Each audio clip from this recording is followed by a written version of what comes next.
नमस्कार। आज हम सब मिलकर एक तरह के ऐतिहासिक जासूस बनने वाले हैं। मिशन है प्राचीन भारत के अतीत की पहेली को सुलझाना। एक ऐसी शानदार सभ्यता जिसने अपने पीछे कोई एक सीधी साधी इतिहास की किताब नहीं छोड़ी। तो चलिए इन बिखरे हुए सुरागों को एक साथ जोड़ना शुरू करते हैं। तो यही वो सबसे बड़ा सवाल है जो आज हमारे सामने है। आखिर हम उस दौर के बारे में जानते कैसे हैं जब लोगों ने अपनी कहानी खुद उस तरह से लिखी ही नहीं।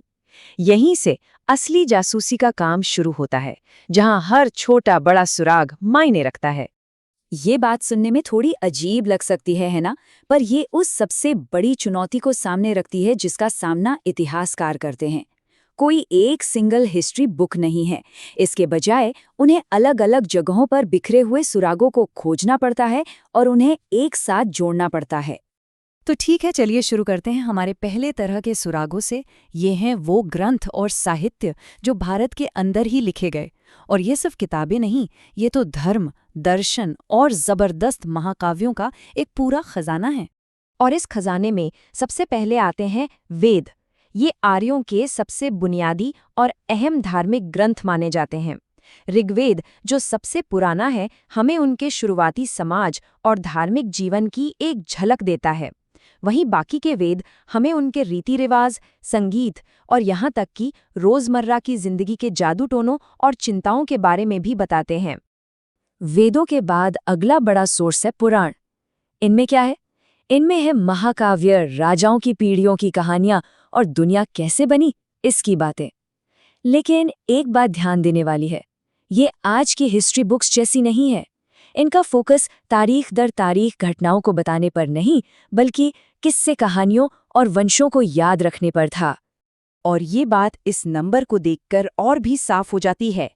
पुराणों के हिसाब से ब्रह्मा का सिर्फ एक दिन, जिसे कल्प कहते हैं, हमारे 4 अरब 32 करोड़ साल के बराबर है। सोचिए जरा, उनका समय का पैमाना कितना विशाल, कितना कॉस्मिक था। जाहिर है वो इतिहास को हमारी तरह साल दर साल नहीं देख रहे थे। अब जरा उत्तर से दक्षिण भारत की तरफ चलते हैं। यहाँ हमें मिलता है संगम साहित्य। ये असल में तमिल कवियों की सभाओं या संघ में रची गई कविताएं हैं। और ये हमें दक्षिण भारत की उस प्राचीन दुनिया की एक ऐसी तस्वीर दिखाती हैं, वहाँ का समाज, उनके रीति रिवाज, उनकी बहादुरी के किस्से, जो उत्तर के ग्रंथों में हमें कहीं नहीं मिलती। तो ये तो हो गई घर की बात। अब देखते हैं कि बाहर से आने वालों ने भारत के बारे में क्या कहा। हमारा दूसरा सुराग है फॉरेन अकाउंट्स, यानी उन यात्रियों, राजदूतों और विद्वानों की लिखी हुई बातें जो उस जमाने में भारत आए थे। उनकी नज़र से हमें एक आउटसाइडर्स पर्सपेक्टिव मिलता है जो बहुत कीमती है। लेकिन यहाँ एक पेच है। ये विदेशी विवरण एक दो-धारी तलवार की तरह हैं।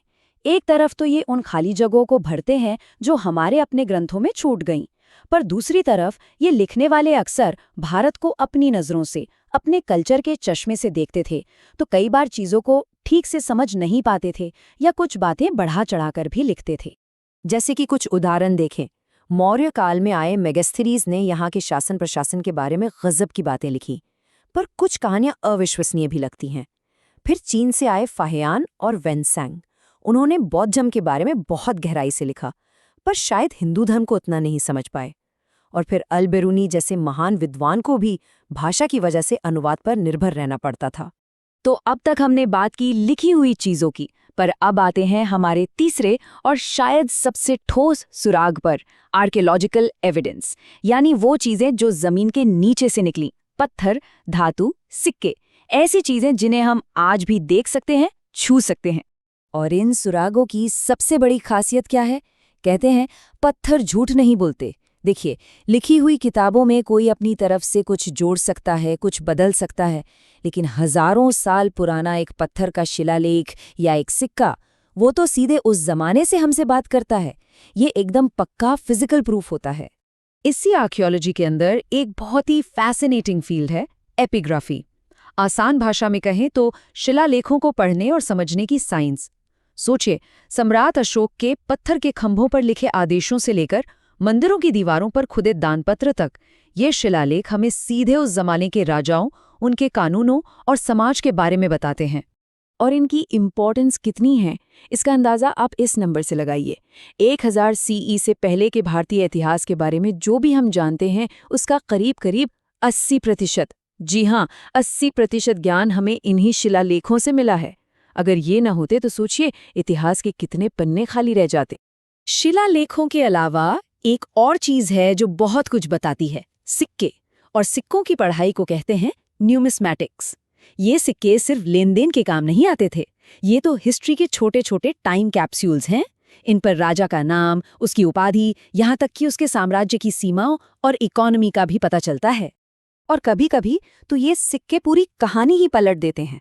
एक जबरदस्त उदाहरण देखिए, किताबों में हमें सिर्फ 4-5 इंडो ग्रीक राजाओं के बारे में पता था, सिर्फ 4 या 5।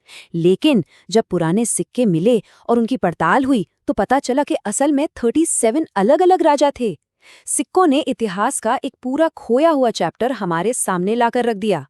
तो अब हमारे पास 3 तरह के सुराग हैं, हमारे अपने ग्रंथ, विदेशियों के लिखे विवरण और जमीन से निकले भौतिक सबूत। पर सवाल ये है कि एक इतिहासकार इन सब अलग-अलग टुकड़ों को जोड़कर एक पूरी तस्वीर बनाता कैसे है? देखिए, इसका सबसे पहला और सबसे जरूरी नियम है, कभी भी किसी एक सुराग पर आंख बंद करके भरोसा मत करो।